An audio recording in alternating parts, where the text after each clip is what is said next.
Assalamualaikum warahmatullahi wabarakatuh. Perkenalkan, nama saya Yusuf Fitriani, NPM 191100276.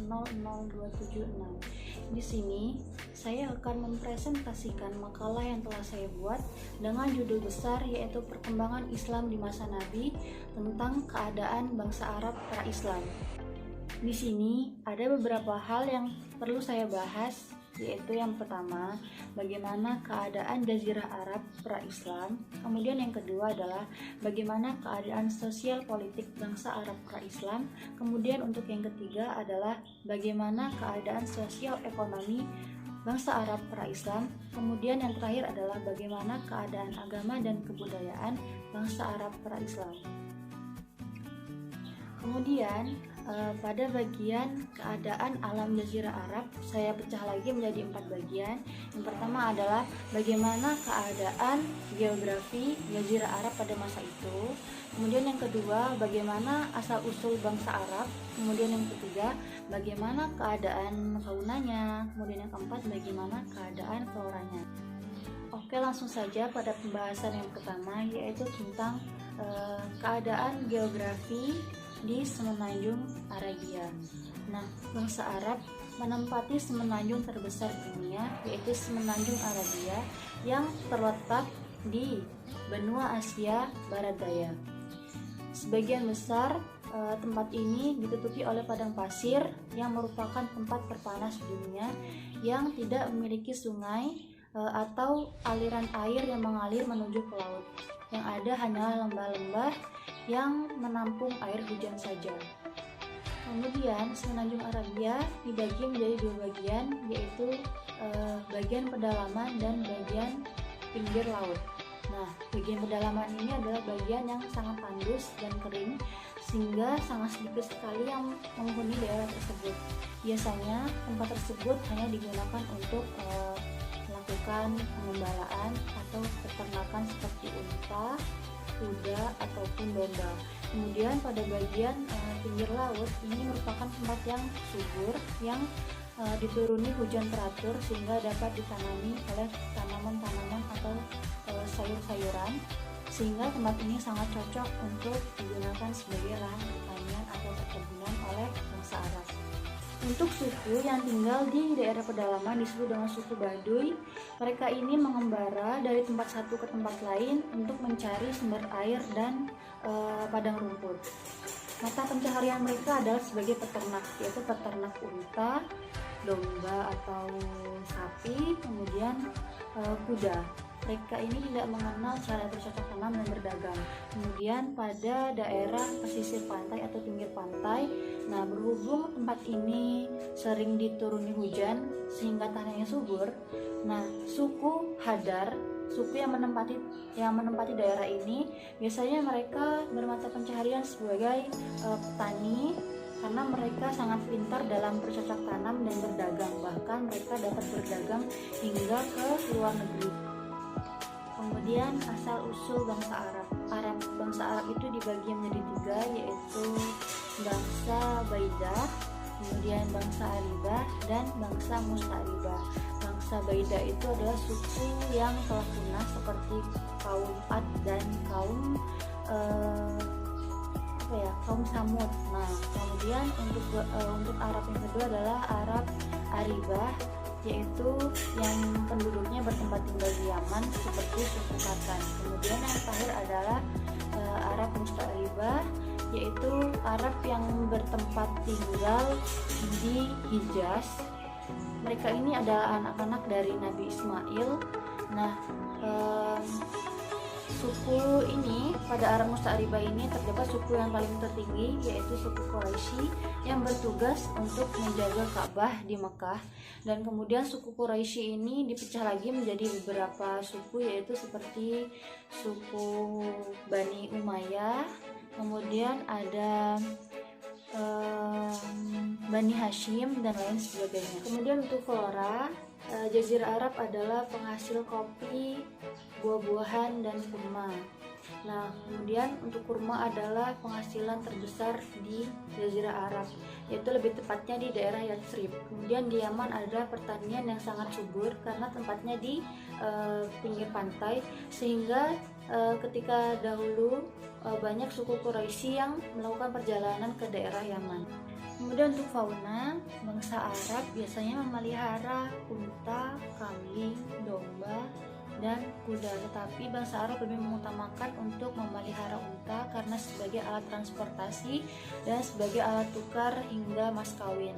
Dan kemudian untuk kuda ini disebut dengan barang luks atau barang yang berharga yang digunakan untuk alat berperang. Kemudian saya akan menjelaskan bagian yang kedua, yaitu kondisi sosial dan politik bangsa Arab pada masa pra-Islam.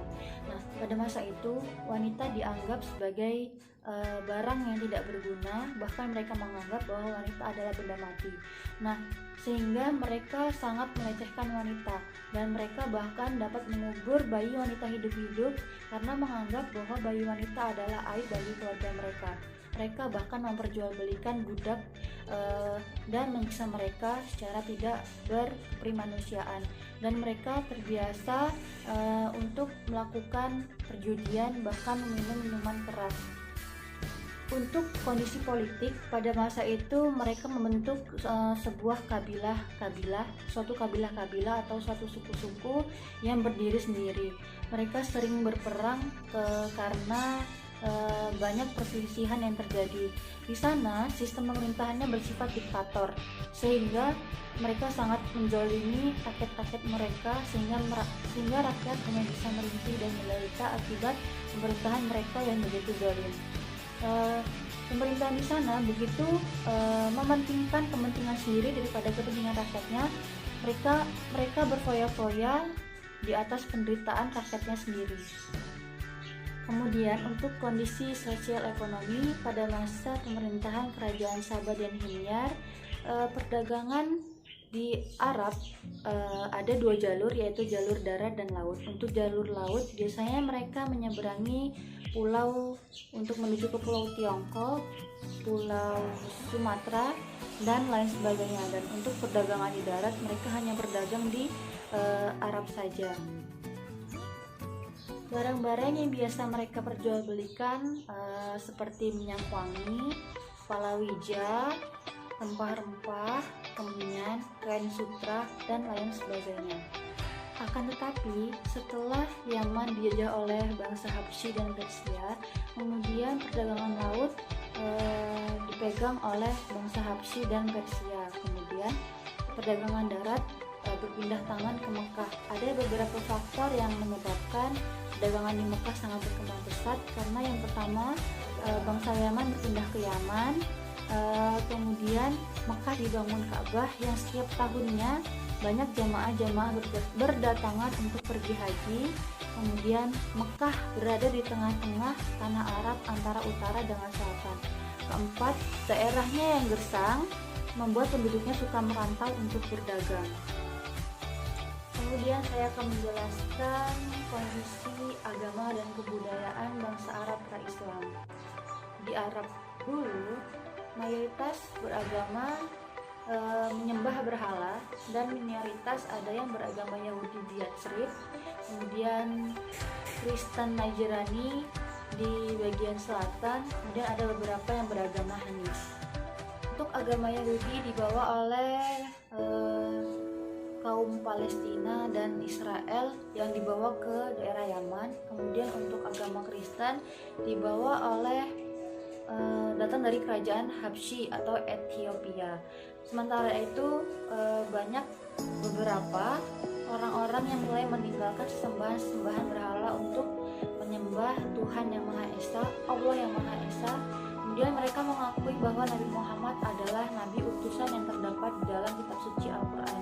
Nah, untuk suku pedalaman atau suku Baduy, mereka menyembah matahari, bintang, bulan, bahkan pepohonan untuk mereka sembah dan mereka jadikan sebagai Tuhan. Tercatat bahwa patung Buddha adalah patung yang diagungkan yang terbuat dari batu akik berwarna merah. Kemudian ada 3 berhala yang terkenal, yaitu berhala Al-Lata yang terletak di Taif, Al-Uzza yang terletak di bagian timur Mekah, kemudian yang terakhir adalah Al-Manata yang bertempat di Yathrib.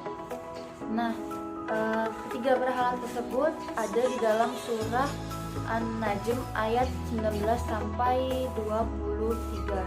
Berhala-berhala tersebut mereka sembah dan mereka pergunakan sebagai tempat menanyakan nasib dan sebagainya. Bahkan pada saat itu kemusyrikan menyebar kemana-mana, sehingga banyak sekali dibangun berhala-berhala kecil di mana-mana. Penyembahan berhala ini berkembang pesat, bahkan setiap kabilah-kabilah memiliki berhala masing-masing yang memiliki berbagai macam bentuk dan persepsi Tuhannya masing-masing. Bahkan berhala ini dipusatkan di Mekah untuk mereka sembah. Kemudian dalam bidang kebudayaan, bangsa Arab dikenal dengan kefasihan lidahnya, kemudian kepahaman mereka terhadap senjata, dan kemahiran dalam menunggang kuda. Nah, maka tidak mengherankan apabila seni sastra dan puisi-puisi sangat berkembang pesat di sana. Nah, terdapat pasar Ukas, Madinah, dan pasar Zulmajas. Di pasar-pasar itu para penyair akan berkumpul dan mendengarkan syairnya yang dikelilingi oleh warga dan sukunya, dan bahkan mereka memperlombakan syair-syair tersebut. Kemudian dipilih mana syair yang paling indah. Setelah terpilih syair yang terbaik atau yang paling bagus, kemudian syair tersebut mereka gantungkan ke Ka'bah untuk pajangan. Setelah itu mereka mengadakan jamuan untuk mengundang para kabilah-kabilah, dan kemudian mereka menyembelih binatang untuk jamuan, dan mereka pun menari-nari bersama wanita-wanita di sana. Sekian, terima kasih. Apabila terdapat kesalahan saya dalam menyampaikan materi, saya mohon maaf yang sebesar-besarnya. Wassalamualaikum warahmatullahi wabarakatuh. Assalamualaikum warahmatullahi wabarakatuh. Perkenalkan, nama saya Arsita Dialuki Ramadhani, NPM 19111000029, jurusan PGMI, kelas B, semester 3. Saya akan mempresentasikan materi yang berjudul dakwah Nabi periode Mekah. Yang pertama, pengangkatan Nabi Muhammad sebagai Rasul. Pengangkatan Nabi Muhammad sebagai Rasul terjadi pada tanggal 17 Ramadan 13 tahun sebelum hijrah. Tatkala pada saat Muhammad sedang berada di Gua Hira. Saat itu Nabi Muhammad berusia 40 tahun. Gua Hira terletak di Jabal Nur, beberapa kilometer sebelah utara dari kota Mekah, dan berada di lereng puncaknya kira-kira berjarak 20 meter. Pengangkatan Muhammad sebagai Rasul dengan turunnya malaikat Jibril pada bulan Ramadan, pada tanggal 17 bulan Ramadan, untuk menyampaikan wahyu yang pertama, yaitu Al-Quran.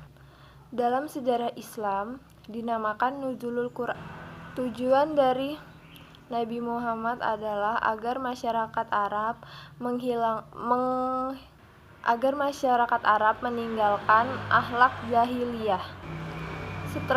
Strategi Nabi Muhammad dalam berdakwah untuk mencapai suatu tujuan tersebut pertama dilakukan dengan cara sembunyi-sembunyi.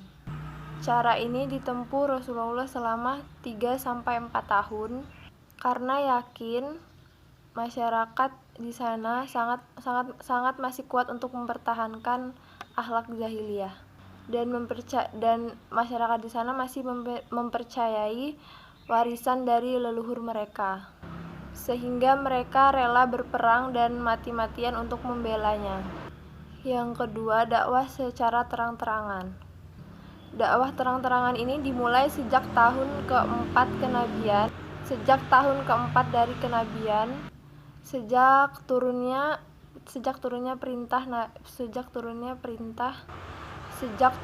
wahyu yang diperintah oleh Allah Subhanahu wa taala. sejak turunnya wahyu yang diperintah oleh Allah Subhanahu wa taala, agar dakwah ini dilakukan secara terang-terangan. Misi dan usaha Nabi dalam berdakwah. Pembacaan Al-Qur'an yang pertama, yang kedua, penyucian jiwa, melakukan penyucian jiwa untuk orang-orang terdekatnya dan para sahabatnya agar menanamkan keimanan di dalam hati mereka. Yang ketiga, pengajaran Al-Qur'an, As-Sunnah, dan Al-Hikmah, dan penolakan bangsa Arab. Secara umum, orang kafir Quraisy tidak menyukai dan tidak menerima kehadiran agama Islam di tengah-tengah kehidupan mereka. Ada beberapa faktor yang menyebabkan mereka tidak menerima Nabi, ada beberapa faktor yang menolak mereka untuk menerima ajaran Muhammad, yaitu yang pertama, mereka ketakutan kehilangan kekuasaan karena di masa itu terjadi perebutan kekuasaan antar suku. Yang kedua, mereka takut hilangnya status sosial. Yang ketiga, hilangnya perdagangan patung. Itulah yang dapat saya sampaikan. Jika ada salah kata yang disengaja maupun yang tidak disengaja dalam penyampaian, saya mohon maaf. Saya akhiri. Wassalamualaikum warahmatullahi wabarakatuh. Kedua, dakwah secara terang-terangan. Dakwah terang-terangan ini dimulai sejak tahun keempat dari kenabian, sejak turunnya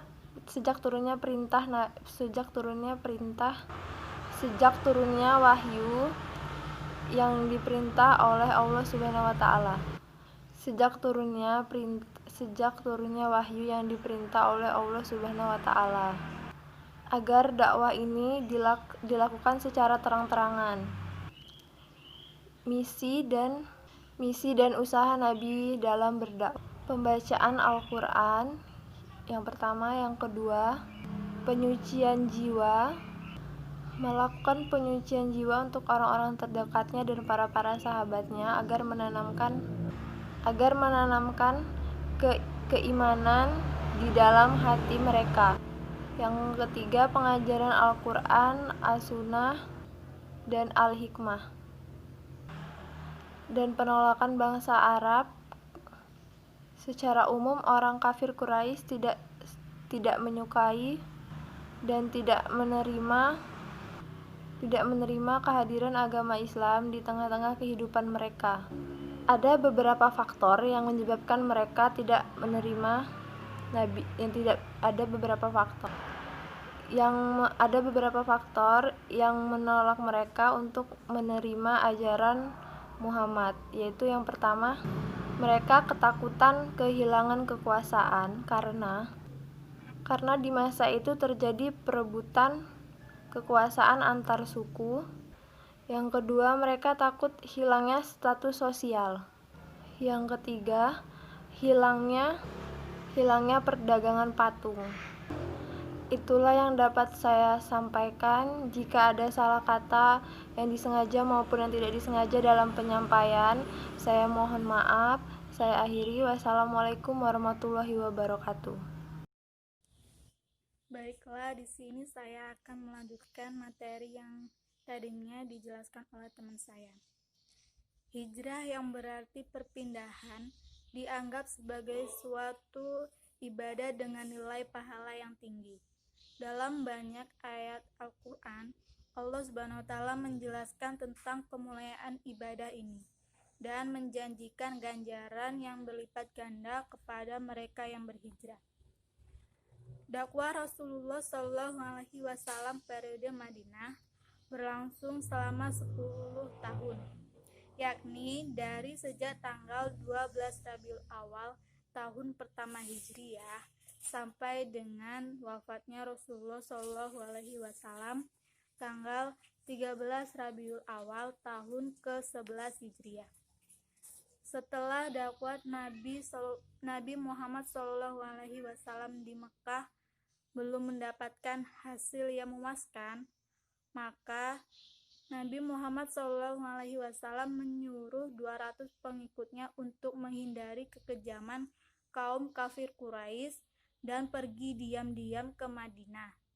Ia sendiri pergi menyusul dan tiba di sana pada tanggal 24 September 622. Kemudian sejarah mengatakan bahwa perjalanan hijrah Nabi Muhammad SAW dilakukan demi menyelamatkan akidah Islam para pengikutnya. Perjalanan hijrah tersebut telah ada sejak zaman sebelum lahirnya Rasulullah SAW, yaitu pada masa Nabi Ibrahim, Nabi Yusuf, dan Nabi Musa. Demikian pula dengan perjalanan hijrah yang dilakukan oleh Rasulullah SAW dari Mekah ke Madinah. Saat itu Rasulullah SAW telah memiliki beberapa pengikut setia yang memeluk agama Islam di kota Madinah. Atas perintah Allah SAW demi menyelamatkan dakwah Islam dan pengikutnya dari gangguan kaum kafir Quraisy, Rasulullah SAW memutuskan untuk berhijrah bersama kaumnya ke kota Madinah. Mereka berangkat secara diam-diam dan sembunyi-sembunyi untuk menghindari penghadangan dan pengejaran oleh kaum kafir Quraisy. Sebab-sebab hijrah Nabi ke Madinah yaitu sebagai berikut. 1. Karena adanya siksaan dan tekanan dari kaum kafir Quraisy. Yang kedua, adanya kekuatan yang akan membantu dan melindungi dakwah sehingga memungkinkan Rasulullah SAW berdakwah dengan leluasa. Yang ketiga, para pembesar kaum kafir Quraisy dan sebagian besar masyarakat Mekah menganggap Rasulullah SAW sebagai pendusta sehingga mereka tidak mempercayainya. Yang keempat, kaum muslimin khawatir agama mereka terfitnah. Usaha-usaha atau strategi dakwah Nabi di Madinah. Yang pertama yaitu membangun masjid. Rasulullah SAW terlebih dahulu mendirikan sebuah masjid di daerah Quba di Madinah yang kemudian dikenal dengan sebutan Masjid Quba. Karena masjid mempunyai potensi yang sangat penting dan menyatukan umat dan membina masyarakat berlandaskan tauhid. Yang B yaitu mempersatukan kaum muhajirin dan ansor. Yang C, perjanjian perdamaian dengan kaum Yahudi atau Piagam Madinah. Yang D, meletakkan dasar-dasar politik, ekonomi, dan sosial untuk masyarakat Islam. Yang E, memelihara dan mempertahankan masyarakat Islam. Maksudnya di sini jumlah seseorang yang mengikut kerasulan Sallallahu Alaihi Wasallam bertambah cepat dan banyak orang juga tidak menyukai dan ingin memusuhi Nabi Muhammad Sallallahu Alaihi Wasallam. Maka para pengikut Nabi memperkuat iman dan kepercayaannya dari orang-orang Yahudi, orang-orang munafik, dan orang kaum kafir Quraisy. Rintangan yang dihadapi Nabi di Madinah yaitu setelah hijrah ke Madinah, tugas yang diemban Nabi Muhammad SAW begitu berat. Hal itu disebabkan semakin kerasnya pertentangan kaum Quraisy.